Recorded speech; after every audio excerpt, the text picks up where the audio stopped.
you don't hold it, you don't own it. I'm curious to get your thoughts when you saw this news, what you were thinking. I mean, do you believe the news? And two, before we actually talk about the system, why do you think they announced it? Like, if it's supposed to be a competitor to the dollar, if they're planning something, why announce it? Well, it's kind of interesting because, yes, when I heard that news, immediately went to my mind was they can't do it till they burn off the debt. So unless they are creating with what backing. So I, of course, did some digging because that's what I'm about. And Yes. and this announcement was made from the Russian embassy. I think it was in Kenya, but it was somewhere in Africa. Yes. And then RT picked up on it and ran as if it was a given. Now, when I did my digging into it, what the BRICS nations, what the BRICS Bank is actually saying is that they don't have plans to back any currency, or certainly the BRICS currency, with gold at this point.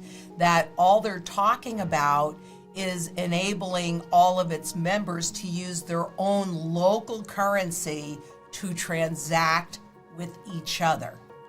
Now, Russia has announced that they're not going to be attending this BRICS summit next month. So it's going to be really kind of interesting with them backing out. And I understand, why they did with the Ukraine war and not wanting to get the whole world involved and thinking that they're going to do it. But I personally, ultimately, yes. And I think a more interesting story is actually what's happening in Zimbabwe, because that's where the test of a gold-backed CBDC is taking place at the moment. But no, I don't think they can do it. I don't think they can do it. Well, and thank you for explaining that, because one of the questions that came to mind is, okay, even if it's China and Russia, they don't have enough gold to back such a system. Don't you need a lot of gold to get that kind of system off the ground? Actually, that's like a misconception of a lot of people. Like, well, they can't back a currency with gold because there's not enough gold. Well, what really matters is the price of the gold in terms of that currency. And the whole point of gold being a stabilizing influence is because of its rarity and its broad-based use. So you don't actually really need a tremendous amount of gold in order to back a currency. It would just be how it was valued in terms of that currency. So we will see a gold backing again, because they're going to have to do it in order to get confidence of the population to use the currency, which is what makes what's going on in Zimbabwe so interesting, because they're coming out, they're in the test phase right now to see acceptance of a gold-backed CBDC, except that at least at this point, I have not been able to find where in their documentation they're saying that gold, that CBDC will actually be convertible into gold. And until a currency is actually convertible, how do you know the gold is there? I mean, it's kind of like a crapshoot. So it's really interesting for me to see how this is going to be accepted there. And I'm certain, I am 100% certain, every single central bank is watching this.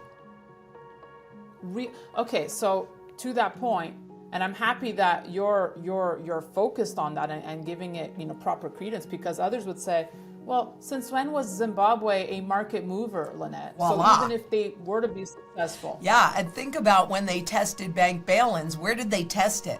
In Cyprus, right? So these tests always take place in areas where people go, oh, well, that's over there, that can't happen here, or et cetera, et cetera. Yeah. So yes, I give a lot of credence to it, particularly when you see this move for on a global basis of central banks now repatriating or bringing their gold home. That is more huge than anybody realizes. For That's right. Right? I mean, for a number of reasons, but this is really picking up steam. So what are these central banks thinking? Why are they no longer wanting to hold it like, say, at the Bank of England, where they use it as collateral and then trade, right? What are central banks doing trading anyway? It's about market manipulation. Which makes you think, Lynette, because you and I have been in the gold sector for a long time, and you remember when Germany repatriated its gold from the U.S. and they kind of downplayed the reason why. I mean, and what year was that? Years ago. Right. But now all the pieces, I mean, are they lining up? I mean, was that plan already in effect even back then? Yeah, but Germany is a much more advanced economy. And so they were at the forefront. But I think a lot of it has to do with how the U.S. basically used the dollar system, the SWIFT system, to kick Russia out of the global financial system. And every central banker was paying attention to that one as well. And so, absolutely, they know a key thing, which is if you don't hold it, you don't own it.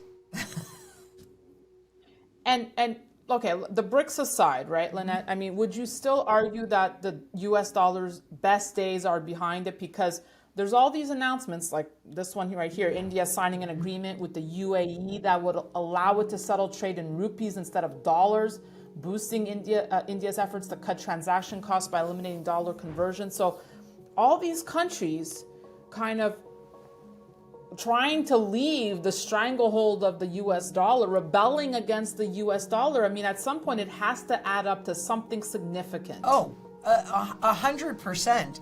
The days of the dollar being the world reserve currency are fast coming to a close. And that move actually didn't start even, and it started back in 2002, because that was when the Federal Reserve first had to buy U.S. debt, which is an indication that the world was either saturated in it or they weren't able or wanting is probably a better word, to buy enough of the U.S. debt that we were trying to shove down everybody's throats. So yeah, there is absolutely zero doubt in my mind that the U.S. dollar is losing its position as the world reserve currency. But I don't really think that it will be a BRICS currency or China or any individual country or smaller group of countries that would take over that role. I continue to believe that it will be the SDR, the special drawing rights of the Federal Reserve, of the International Monetary Fund, because there are no limitations. That's a basket of currencies. So for a number of reasons. Number one, it's been around since 1969, and everybody has now quite a bit of it. Between 2009 and then, a couple of years ago, when the IMF went in and gave everybody like a ton of them, of SDRs. Right.